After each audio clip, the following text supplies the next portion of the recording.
Welcome to The Read Along, a mini book club for your ears. I'm your host, Scott. I'm your other host, Anita. And join us on a journey through a good book, one chapter at a time.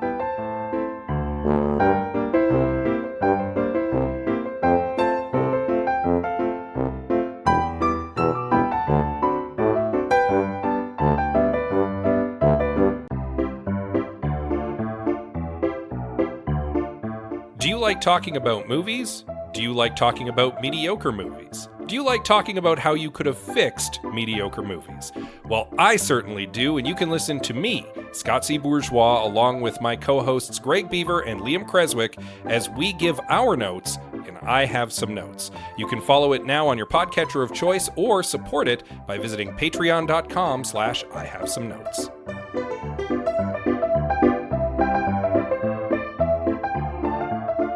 Upfront apologies if we're both sounding a little froggy. Okay, so now that we're both old, we're allergic to all of the seasons. I mean, I've been allergic to all the seasons for years. You're just kind of catching up. I'm working on it. Yeah.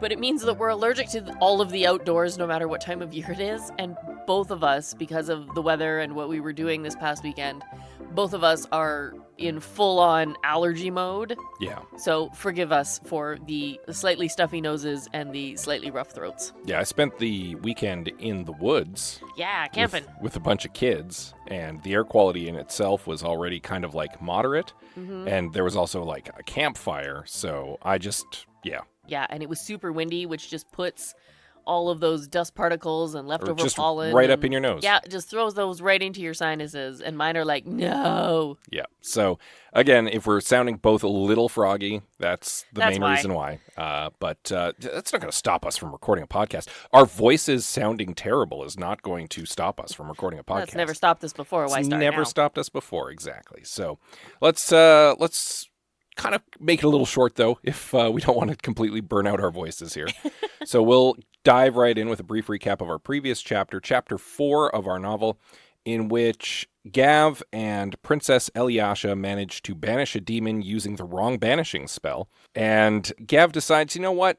I'm going to give this good a try. He treats the princess to a little thank you present, decides to work with the mayor instead of engulfing her in flames. And ultimately is now kind of responsible for a garlic festival that's about to happen. Whee! So that's kind of where we leave him off at the beginning of Chapter 5 of Dreadful by Caitlin Rozakis.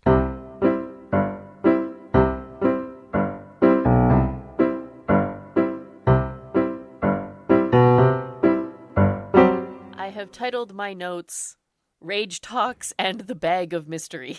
That's more or less what happens. Yeah, Gav is kind of like got a little spring in his step after working things out with the mayor, but also realizes that like he's knocking on wood here. He realizes he's tempted fate, right? By having the actual thought, oh, this is easy. Nothing bad could come of this. Yeah, and being good is so simple. And then he's immediately like, oh, well, now bad stuff is going to happen. Yeah. Like, that's just the way this works. Yes, and it is. Yeah. Because it does. So first stop is back down into the kitchen, which is now a much more colorful place.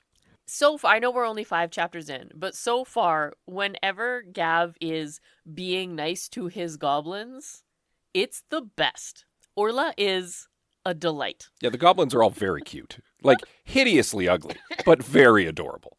They're ugly cute. Yeah, so there's this mishmash of clothing and jewelry, and, like, one of them is wearing a necklace made of mushrooms that is falling apart. Right? It's so wonderful.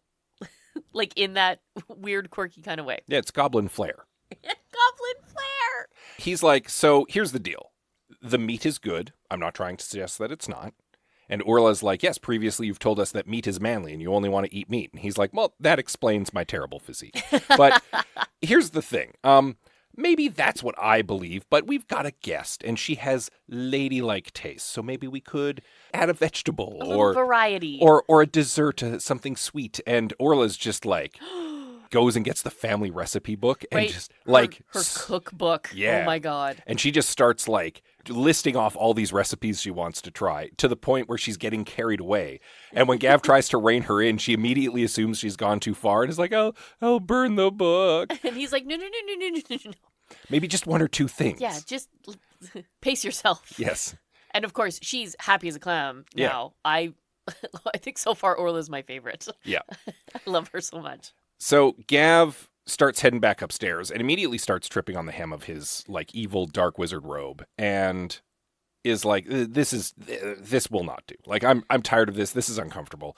Goes upstairs and gets Gribeetle to help him find something a little more cash. And out comes a selection of outfits. Yeah, some of which he's like, I was clearly ambitious when I bought this one. Or it was 30 pounds ago. Like, Yeah, one or the other. but he finally settles on something that's a little plain. It's like a brown tunic and pants. Yeah. He normal. basically puts on his like joggers. Sort of like his casual wear. Yeah, and he even like looks in the mirror and is like, "Oh, I don't look nearly as imposing in Yeah, this." now much more like a merchant as opposed to an evil dark wizard. Yeah. Which I think makes Gav a little more comfortable. And I don't just mean like physical comfort. I think like he feels better now. Yeah. He finally admitted to himself that he really hated those dark wizard robes. Kinda, yeah. They're impractical. Very. And uncomfortable from what I understand. Gribeetle, who still is having trouble like looking up from Gav's shoes, then like mumbles something about going to collect specimens. And Gav's like, "Oh, yeah, sure, the specimens, whatever that's about." And like waves him off. This will come back later, which is why I'm mentioning it. Yes. And then Sirocco kind of like hoves up. And Gav's like, "Oh, this is much more comfortable." And Sirocco, to his credit, doesn't think this is weird. Doesn't like get all bent out of shape about it. Is just like, "By the way, a representative of the king is here to discuss the princess with you." And Gav's like, "Cool." And heads over to his audience chamber, all ready to like continue on his like good streak. Oh, goodness. And opens up the door, and Lord Pompous McFancypants is what greets him with his cartoon Egon Spengler hair. Right? His curly blonde hair and his glowing complexion. And his perfect robes, and like sniffs at Gav and is like, "Oh, another underling has been sent to speak to me. I came here to speak to an evil wizard. Good day, sir." Yeah, okay. And- We will unpack this. Yeah, and Gav has a rage response. Yes. It will come later, but I think it's worth mentioning right now that he's surprised at how the sneering contempt of this man sets him off. Right? Because logically, he has no reason to be as angry as he does, but there's like that, again, there's that stirring of a memory in the back of his head. There's Yeah. the ghost of the shadow of a It's memory. Triggered something and he doesn't know what. Something primal in him that's like, no, I have been condescended to like this before, and there was a point where I promised myself it would never happen again. And he's like, "Oh, you want to talk to the wizard, do you?" And he turns on his heel, storms back up to his room, has Gribeetle fit him back up into his robes, storms back down, blows the doors off their hinges, marches up to the throne, and puts that man in his place. Okay, so the guy is Count Fiari? Yeah, Lord Fancypants. Yeah, Lord Fancy Pants.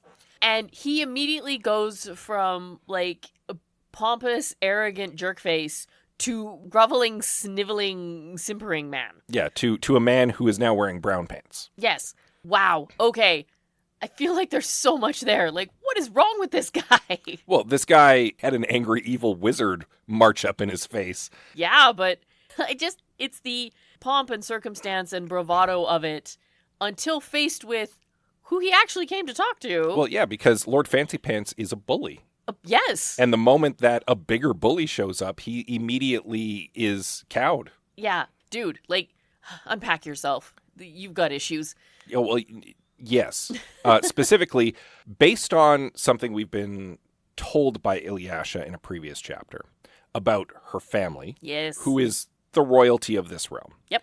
And now our experience with Lord Fancypants, I'm beginning to suspect that while this kingdom that Gav is dealing with here certainly has the look of good and purity, Yes. that there is some rottenness at the core. Yeah. That the quote unquote good guys probably aren't actually all that great. And that would be a fitting counterpart to Gav, who looks evil, but currently doesn't really feel evil. It's kind of turning out to be an okay guy. Right? And that's why I'm feeling that there's something going on here. Oh, I agree with you 100%. So Gav has Lord Fancy Pants deliver the king's message, which is essentially like, look, we're willing to give you essentially like... Was it like a fifth of the king's treasury? Yeah, like a goodly sum of money if you give back the princess. But, gulp, if you don't, the king will instead post that as a bounty to whoever can bring your head. And Gav's initial response to this is just like, let them come. But then he has a second of sober thought as soon as those words come out of his mouth. And he's like, wait, tell the king I'm considering his offer. Get the hell out of my castle. Yes. Which Lord Fancy Pants is very happy to oblige with at that moment, because I think for a moment he, like the mayor before him earlier in the day, thought he was about to be immolated. Yes, and quite possibly he would have been... if he was dealing with Gavrax. If he was dealing with Gavrax, Yeah. absolutely. After Lord Fancy Pants vacates, Gav has this moment of resignation where he realizes, I now understand the robes and the throne and like the appearances, like all the heirs, right? No one respected Gavrax; they just feared him. Mm-hmm. He had walked up to that realization earlier, and we were kind of like discussing it a little bit. But this is where the penny drops for him, and he's like, "Oh, like I can't deal with people on any level other than with like thundering magical authority, because as Gavrax, no one actually respects me."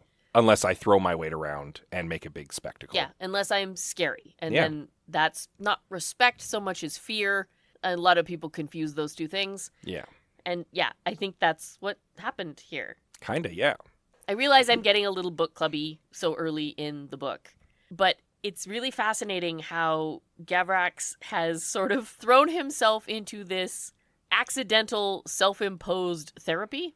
Kinda, yeah. He doesn't know who he is anymore, and so he has to go with who he is inherently. Yeah. Right? His deep down character is something that his conscious mind doesn't have hold of. He's, well, we You know kind what of, I mean? yeah, we've touched on this a little bit in a previous episode too, where it's clear that his evil was learned behavior. Oh, yeah. And now he doesn't have the context for it. Nope. So he's looking at it from the outside, and it doesn't add up to him. It doesn't make sense. It doesn't feel right. And it doesn't fit right. Yeah. It's like he's wearing a Gavrax costume. Yeah. And it's just really interesting to watch a character go through this and to discover, like, really who you are inside. And I think this is going to be a really fascinating journey for him and us. Yeah. Like, for him as a character and for us as readers, we all know what I'm talking about. So Sirocco shows back up, and Gav is just like, I guess I'm probably not going to be able to redecorate the castle or something, because obviously I need to have this aesthetic for people to take me seriously. And Sirocco's kind of begrudgingly like, yeah. That's kind of the way it is.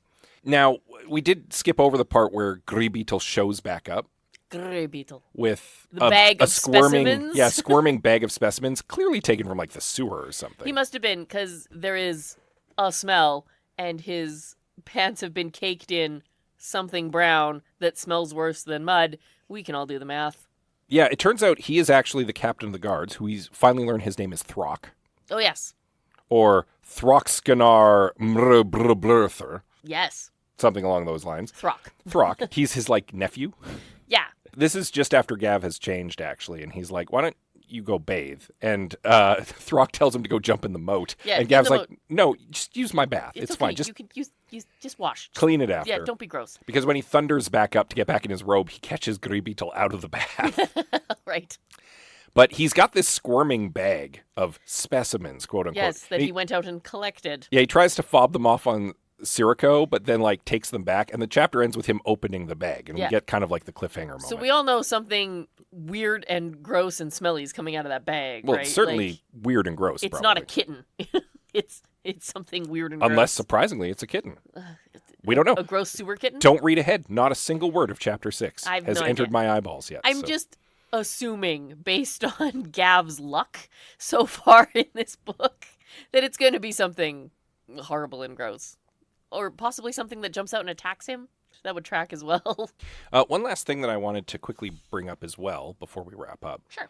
We get a tiny flash of Gav's history, because there's a point in the chapter where he, again, it's the fleeting ghost of a shadow of a memory, where he remembers essentially like ascending to be the Dark Wizard. Yeah. And it seems like it was a Sith Lord situation. He was the apprentice, and now he's the master. Mm-hmm. It kind of doesn't spell that out specifically, but it sort of it's alludes like to it just enough. There's some poison and like some acid and maybe a fireball involved. The implication that he ascended to his position by getting rid of the last guy. Yeah, which kind of makes sense. The hierarchy of dark wizards, right? Which means he might need to watch his back for Sirocco. Probably. Maybe?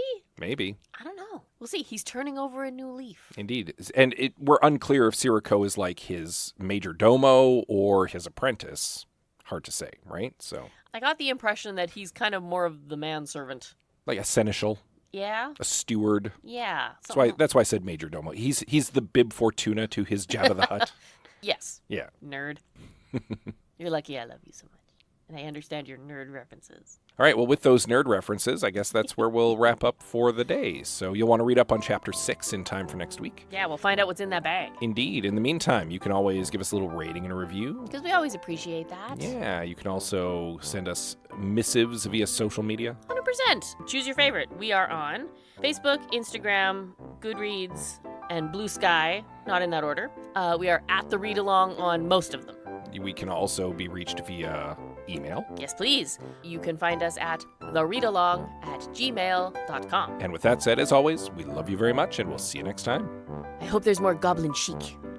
Goblin Flair. Goblin Flair. That's even better. Like, you have to title this episode Goblin Flair. You know that, right?